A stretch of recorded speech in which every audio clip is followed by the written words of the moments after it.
Lars Pank argued that although there might not be much evidence of balancing selection on G itself, the abilities that exist below G which have a certain sort of distinctness, they might actually be subject to balancing selection. So this sort of insight gave me the first hint as to what I think might be a solution. What's more is there's a sort of established literature going all the way back to Ising back in 1964 in which predictions were made that personality might actually influence the structure of cognitive ability. This might be like the so-called Slaughter effect, Spearman's law of diminishing returns. So this is this idea that as the level of general intelligence increases, the mean strength of the correlation among the components of intelligence weaken. So you end up with this sort of inverse association between the level of G and the overall percentage of the variance across abilities accounted for by G.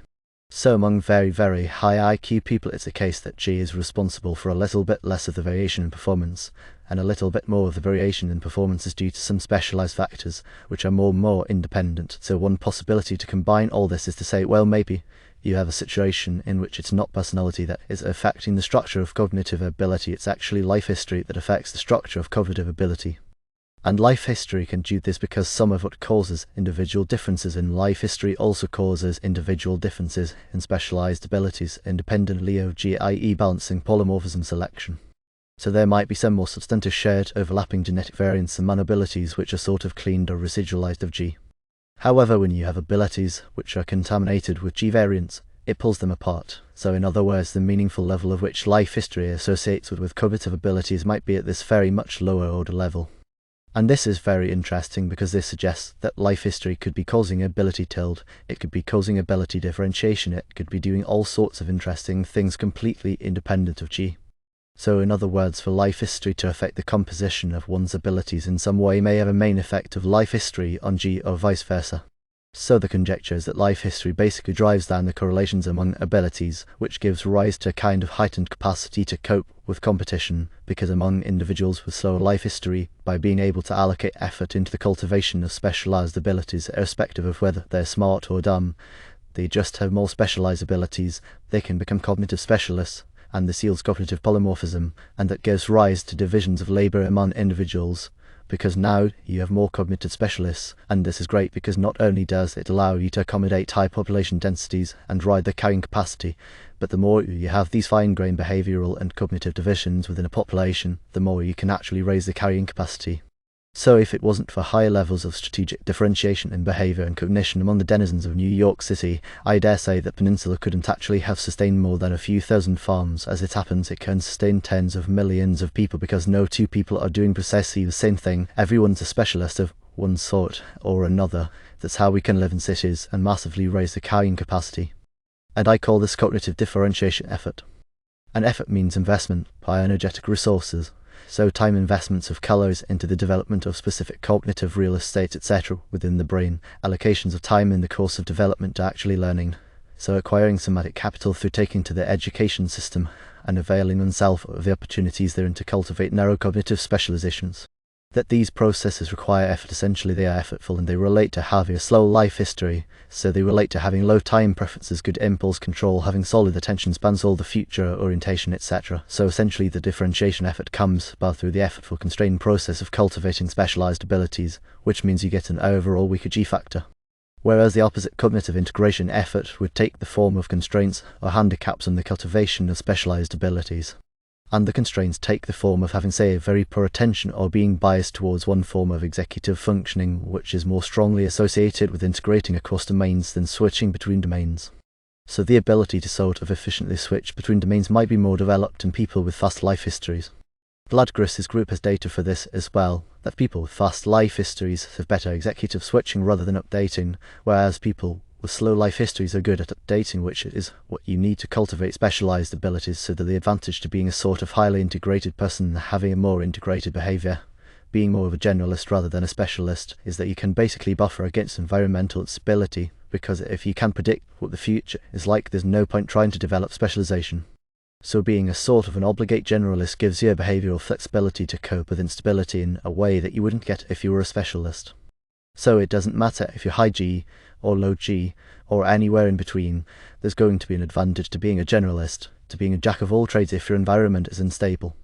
So this is why we expect people with fast life histories to have more strongly correlated abilities, and that's what we call cognitive integration effort. And we think these domains are related to specialized components of life history, so somatic and parenting effort might go with differentiation effort as part of a broader cluster, and survival effort and mating effort might go with integration effort as part of second broader cluster. So they trade off against each other. One thing I will mention is that in addition to mitigating unpredictability, we can give another advantage. That's if you're in the short-term mating market, it might be a good idea to be able to effectively generate multidimensional indicators of fitness. So it might be that in that kind of an environment, although there might not be much selection for level of G, there might be stronger selection for what you could call cognitive dexterity, so the ability to efficiently jump across domains. So some of these domains are going to be very important in terms of increasing your mate value premium, so humour is a good example of this. Humour is well known to correlate with intelligence. But also humour itself is reflective of a quickness of mind, it's reflective of working memory, it's reflective of executive functioning, particularly switching. It's reflective of vocabulary. It's reflective of this construct known as mating intelligence, which was put forward by Glenn. The idea is all of those correlations among all of those adaptations which yield the best outcomes in mating. So it could be that there is a selection for mental dexterity rather than just having high levels of G. Being flexible across domains in the mating market is something women under short-term mating conditions likely find attractive.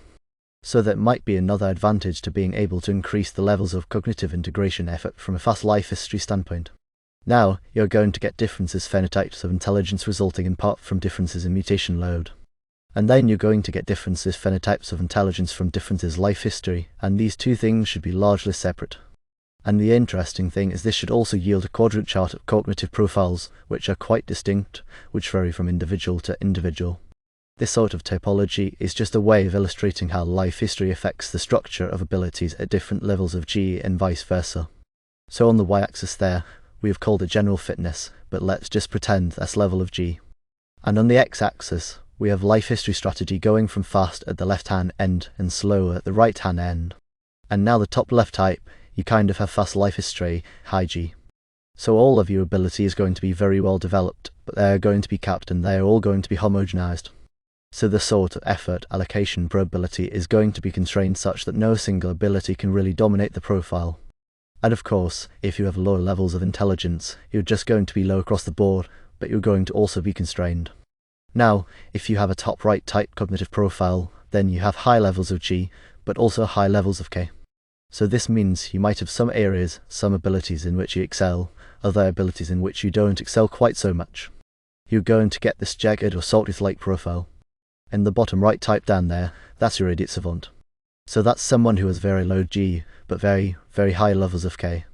And they do. Idiot savants have lots of very slow life history type traits.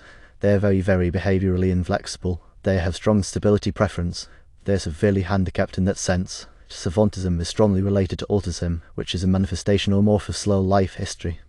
And they also have highly special abilities. Globally, their IQ might be in 70s. But in terms of some very narrow facet of skill, they are beyond measure and comparison in terms of competence. For example, they might be able to draw a cityscape based on just looking at a city through a window of an airplane.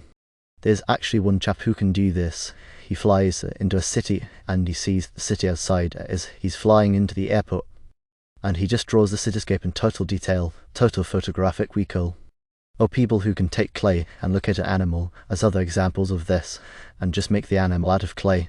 Perfect facsimile.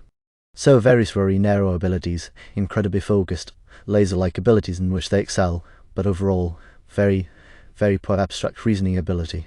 They do very poorly on IQ tests as a rule. So that would be an example of this sort of slow life history, low G.